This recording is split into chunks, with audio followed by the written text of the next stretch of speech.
Con el análisis de este tema, tengo y hago contacto con la periodista de investigación Sandra Romandía. Sandra, ¿cómo estás? Un gusto saludarte. Hola, muy buenas noches, Paco. Un gusto también. Muchas gracias. Decía hace un momento Antonio Jiménez Ugalde, nuestro compañero reportero, que no había nada que celebrar. No hay nada que celebrar. No hay nada que celebrar. No es un día, Paco, para decir felicitaciones o feliz día. Yo me honro en haber participado en una campaña el día de hoy con compañeras periodistas en donde publicamos un video y hablamos de todos los pendientes que hay, pero también de la determinación que tenemos como compañeras, como colegas, de no callarnos y seguirle dando voz a las mujeres. Y evitamos poner de alguna manera el feliz día, felicidades, porque no es feliz. O sea, es triste, Paco, pero no es feliz y más bien nos remueve y nos genera bastante rabia el día de hoy cuando empezamos a recordar tantas historias. Apenas hace unas horas el feminicidio ocurrió en La Condesa, etcétera. Así que no es un día feliz. 46 años ya del 8M y no solamente en México, sino en el mundo se ha avanzado muy poco. ¿Qué es lo que nos está haciendo? Bueno, no se están haciendo muchísimas cosas. Para empezar, si hablamos desde un tema de políticas públicas, desde un tema de acceso a la justicia, pues no se está actuando como se debería de actuar. Es increíble que los niveles de impunidad continúen casi igual que cuando ocurrió el origen de la palabra feminicidio en los campos algodoneros de Ciudad Juárez hace 30 años. En México y en los delitos en general y desgraciadamente también en los feminicidios, en los delitos de lesiones, de abusos, de violaciones, sigue permeando la impunidad porque hay un sistema que lo permite. Cuando preguntan por qué matan mujeres en México, por qué abusan de mujeres en México, la respuesta es un poco porque se puede y no pasa nada. Entonces, mientras no se mejoren los sistemas de inteligencia del aparato de justicia y el aparato policial y tampoco se eficienticen o se limpien de corrupción ministerios públicos, jueces, y tampoco, por otra parte, haya un discurso de mano dura desde los líderes políticos y gubernamentales que llevan este país, es muy difícil que esto cambie. Eso por una parte. Y retomando lo último que estoy diciendo, que tiene que ver con el discurso, no nos sentimos las mujeres, y lo digo desde la trinchera de periodista, porque lo estamos documentando todo el tiempo, y lo digo desde la trinchera de ciudadana, desde mujer, no nos sentimos apoyadas por los líderes políticos, por el discurso político, por las voces de muchos de los que deberían de ser los representantes del pueblo. Pues evidentemente vemos manifestaciones muy duras, manifestaciones en las que tratan de minimizar el problema o en el que tratan de hacer como un acto vandálico las manifestaciones y que por supuesto solo lleva al desprestigio y en cierto sentido, Paco, pues a una confrontación, ¿no?, entre los que piensan diferente. Sandra, permíteme incorporar a esta charla a la diputada federal Adriana Dávila. Adriana, ¿cómo estás? Paco, buenas noches. Gracias por la invitación. Un gusto saludarles. Muchas gracias. Estamos hablando y estábamos comentando con Sandra Romandía, Adriana, el tema de la falta de políticas públicas que conlleven efectivamente a la extinción, a la eliminación de la violencia de género. Aquí agregaría, te preguntaría precisamente si hacen falta esas políticas públicas y añadiría una pregunta para ambas, si también tenemos que ver lo que corresponde a la sociedad, una sociedad patriarcal con un origen en el que finalmente llevan a hombres y a mujeres a cumplir roles que no necesariamente nos llevan a la eliminación de la violencia. ¿Estarás de acuerdo, Adriana? Sí, por supuesto, Paco. Bueno, primero debo decirte que con la lucha de miles y miles de mujeres desde hace muchas décadas se empezó a construir política pública. Eso es cierto también, o sea, hay una lucha que se hizo desde la pluralidad. Mujeres de todas las filiaciones, ideologías empezaron a empujar, a exigir a los gobiernos, y debo decirte que se lograron algunas cosas que vale la pena señalar, porque pareciera ser que no había nada antes, pero sí ya ha habido algunos avances, desde temas de carácter legislativo, leyes que nos permitían construir instituciones, entre ellos el Instituto Nacional de las Mujeres o la Ley de Acceso a las Mujeres a una Vida Libre de Violencia, hoy el tema de la Ley de Paridad o el ley contra la violencia política en razón de género, o la CONAVIM, por ejemplo, la Fiscalía Especializada en Materia de Trata de Personas, en fin, unidades de género, en el caso concreto de la Cámara de Diputados, la Comisión de Igualdad, en fin, hemos tenido avances que son importantes. Por supuesto que no ha sido fácil, pero ninguna ley, Paco, lamentablemente, ni ninguna institución ha logrado cambiar algunas acciones que tienen que ver con las actitudes de las personas que lamentablemente hoy en los últimos 2 años hemos visto con mucha tristeza el retroceso justo de lo que tú mencionas, de la política pública. Yo quiero decirte que, por ejemplo, desde el primer momento que empezó este gobierno, pues nos llevamos diversas sorpresas. Desaparición de programas importantes para mujeres, por ejemplo, trabajadoras con las estancias infantiles, de proyectos como el proyecto para emprendedoras, mujeres rurales, mujeres indígenas, una disminución en los últimos 3 presupuestos de más del 30% en el ramo 13, que era un presupuesto generado para la igualdad, para buscar la igualdad entre hombres y mujeres, que se aplicaba en todas las áreas del gobierno federal. Y lamentablemente yo lo que te puedo decir, Paco, es que hoy hemos visto la construcción de un muro que yo nunca me imaginé ver, te lo digo también con toda honestidad. Tengo 24 años haciendo política y es la primera vez que yo veo en mi país, en mi hermoso y amado país, un muro construido en Palacio Nacional, que hoy se traduce en un tema físico, pero Paco, este muro ya se había levantado, se levantó desde el momento en que fuimos invisibilizadas e ignoradas con estas eliminaciones, incluyendo, por ejemplo, algunos fideicomisos como el de seguro de gastos catastróficos o llamado fideicomiso del bienestar, que atendía a mujeres que padecen cáncer, a niñas o niños que padecen cáncer, o incluso cuidados neonatales, por ejemplo. Sí, ese tipo de muros se levantaron desde el inicio. Comparto contigo. Hoy solo se puso. Comparto contigo y seguramente Sandra igual, compartimos contigo esto que nos estás mencionando, pero el tema de los feminicidios, de la violencia contra las mujeres, no es de hace 2 años, es de muchos años atrás, en la que todas las administraciones han ido fallando una y otra vez. Esto de la invisibilidad, el que no se quiera ver a la mujer y al grave problema de la violencia de género, no es un tema nuevo. Hoy tal vez se ha agudizado más, pero la realidad es que ahí está y pareciera que no se quiere hacer absolutamente nada. Sí, y debo decirte además que lamentablemente las soluciones que se quieren plantear pues no son soluciones muy claras. Tienes toda la razón, esto no es absolutamente nada nuevo. Empezamos con cifras muy tristes hace ya algunos años, primero con 3 mujeres que morían al día, que eran asesinadas al día, luego 4 mujeres, luego 5 mujeres. Hoy estamos en 11 mujeres que fallecen o que son asesinadas por cuestiones de razón de género. La marcha de hace un año, que fue la manifestación más grande que se ha tenido justamente para esta violencia feminicida, Paco, que tiene que ver con, insisto, con la impunidad. Pero yo diría que además de invisibilizarse, se ha normalizado, que eso es igual de grave, la normalización de la violencia. Cuando tú escuchas al primer mandatario de este país, primero diciendo que no conoce qué es el pacto, o qué significa romper el pacto, y luego la respuesta de su esposa de decir, pues es que ya no defiendas a los hombres, me parece que hay 2 conceptos equivocados, tanto, primero, uno que no sabe qué es el pacto, que te aseguro que los otros tampoco lo sabían, ¿verdad? Aunque lo disimulaban más, y luego una respuesta de, es que es en contra de los hombres. Yo ahí sí quiero ser muy clara, Paco, y estoy segura que Norma coincidirá conmigo en el tema de, es que esta no es una lucha de hombres contra mujeres, no estamos peleándonos contra ustedes. Así es. Es una lucha de hombres contra mujeres violentos que llegan a quitarnos la vida. Esa es otra cosa. O contra instituciones indolentes o insensibles o que generan impunidad.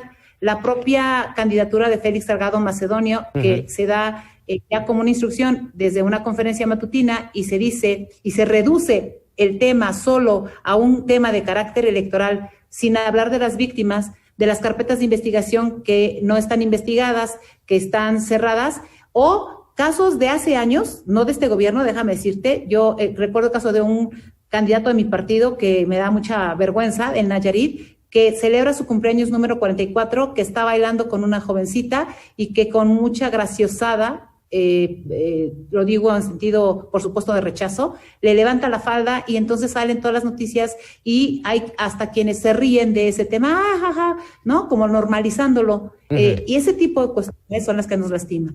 Sí, olvidándolas, como es el caso de las muertas de Juárez, Sandra. Así es, Paco. Aprovechando un poco el espacio, pues recientemente salió el estreno de un podcast que se llama Olvidadas las muertas de Juárez, donde tengo el honor de ser una de las voces narradoras.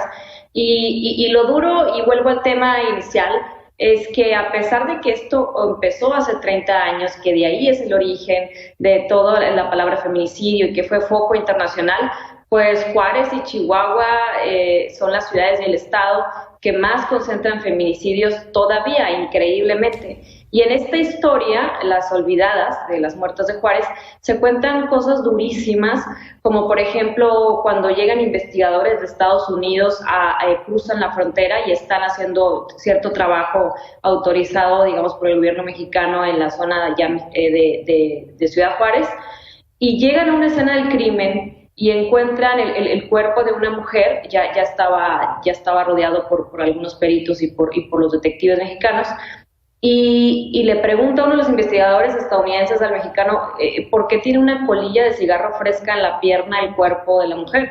Y el investigador mexicano le contesta, pues es que la prensa quería tomarle foto de lado y volteé el cuerpo, y etcétera.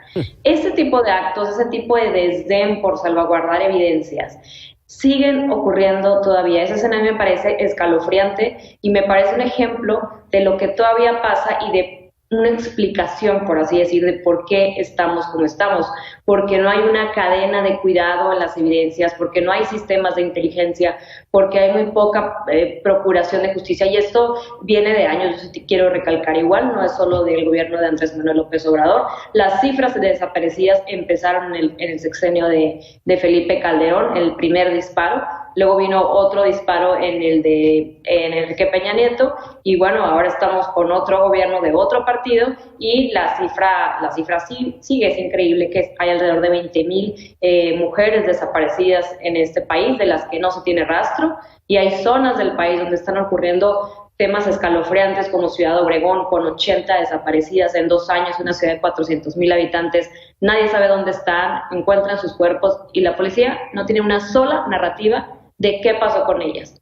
Estas historias nos recuerdan que hay algo mucho más de fondo que hay que arreglar y que no se ha hecho y que no encontramos la salida. Lo que sí, Paco, es que los movimientos feministas, las nuevas generaciones están marcando, y queremos pensar marcarán una diferencia en esta exigencia de justicia, que la estamos viendo, que la vemos visible, que vemos cómo se organizan en el tema digital, cómo se organizan para intervenir edificios donde hay feminicidios, cómo exigen justicia, que no se den carpetazos, y bueno, al menos esa es como la luz de esperanza, ¿no? Ahora, déjame recordar un poco de lo que grupo de comunicadoras y periodistas hicieron en estos últimos días, y mencionaban, y me llamó mucho la atención: no camines sola por la calle, no te pongas una falda corta, ni un vestido muy escotado, trabaja más, gana menos, deja de quejarte, tú te lo buscaste. Y aquí, y voy a esto no se soluciona con una varita mágica. No mañana tendremos solucionado el problema. Requiere políticas públicas, requiere leyes como la Olimpia o como la ley Ingrid, que tan solo están en la Ciudad de México. Requiere de procesos, un proceso largo. Y si no lo iniciamos, nos vamos a tardar todavía más. Pero además le agregamos el cambio de administraciones. Hoy arrancamos una nueva política, un proceso, y el próximo presidente, la próxima administración va a decir: no, eso no sirve, cámbienlo. Nunca vamos a avanzar, Adriana. Sí, por supuesto que hay, y yo no me iría solo a los sexenios, los 3 anteriores. Hay casos de sexenios en periodos muy, muy difíciles, con muchos silencios y muchas voces críticas que fueron silenciadas. y que evidentemente pues invisibilizaban todo esto. La lucha de las mujeres ha sido lo que ha permitido que poco a poco se vaya conociendo, se vaya a través, como lo dice muy bien, del periodismo de investigación que hace, por ejemplo, Sandra, ¿no? Y muchas otras mujeres que han estado en los lugares. Yo he tenido la oportunidad de atender, lamentablemente lo digo, casos de feminicidios, ¿no? Me tocó apoyar a la familia de Gabriela Molina Canto en el caso de Yucatán hace ya un buen tiempo, con muchas dificultades. Yo estuve con la Fiscalía insistiendo porque la indolencia institucional fue terrible, fue durísima, y bueno, terminó con una madre muerta, 2 hijos huérfanos y en una pelea de una custodia terrible. Como eso, yo tuve la oportunidad de ser presidenta de la Comisión contra la Trata de Personas y quiero ahondar en uno de los datos que nos dice Sandra, que es importante. Revisé cerca de 200 sentencias que se habían dado en todo el país porque los gobernadores de pronto empezaron con esa moda de entre más sentenciados tengas, más eficiente eres. Pero cuando yo reviso las sentencias una por una y reviso parte de los casos, evidentemente me doy cuenta que las sentencias tienen profundas inconsistencias y que lo mismo que se supone debería castigarse en Chiapas como trata de personas, no se castigaba así en la Ciudad de México o en mi querido estado Tlaxcala o en Puebla o en Baja California, que había más bien un tema político de presunción de si me entregan un premio por cierto grupo, pues entonces ya digo que estoy combatiendo y no hemos logrado entender qué significa, por ejemplo, la prevención. Yo presenté desde hace 2 años que entré a la Cámara de Diputados, esta es mi tercera legislatura, y yo presenté nuevamente la ley contra la trata de personas para la revisión del tipo penal, que fue aprobada incluso por el Departamento de Estado de Estados Unidos, que coincidía para poder este tema en un delito transnacional poder generar menos impunidad o intentar que la impunidad se vaya eliminando. También presenté una ley general contra los feminicidios porque hoy, por ejemplo, en la conmemoración del Día Internacional de la Mujer, se aprueban iniciativas muy menores, yo diría, que no resuelven el problema. Vaya, tuvimos un fiscal que dijo hay que desaparecer el tipo penal de feminicidio porque solo se trata de un homicidio.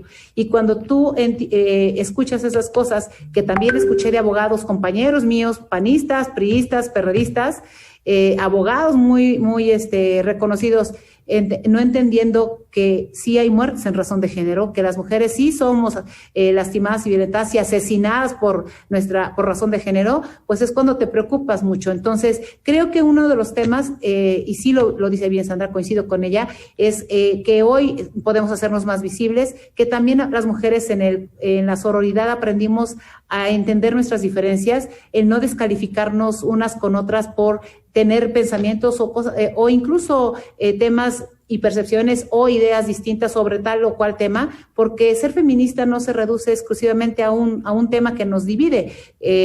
Hay muchas más, a nuestra igualdad laboral, a la igualdad de oportunidades en la política, a evitar la violencia familiar, pero también la violencia en los trabajos o en los partidos políticos o las muertes por violencia por parte del narcotráfico, o la trata de personas o las violaciones en niñas y niños, temas en los que sí coincidimos. Y hoy hemos sido mucho más sororarias entre nosotras, entendiéndonos un poco más, haciendo a un lado nuestras diferencias, y yo coincido con Sandra que eso hará el cambio. Eso es lo que puede darle vuelta a esta situación, si además somos capaces de organizarnos y no guardar silencio. Nuestra llegada, y con esto concluyo, Paco, Sandra, que a los cargos públicos tiene que hacer la diferencia. De nada nos sirve que nosotros hayamos tenido una reforma en materia de paridad constitucional, que luego se tradujera en 86 leyes modificadas para lograr la paridad, si cuando llegamos a un cargo no hacemos la diferencia, si nos da miedo enfrentarnos a nuestros patriarcas, tanto internos como externos, gubernamentales o no, cuando tenemos más miedo de alzar la voz y ser autónomas dentro de nuestros partidos por miedo a que nos quiten las candidaturas o porque la paridad solo si me beneficia a mí es buena. Si llegamos a un cargo público hay que hacer la diferencia.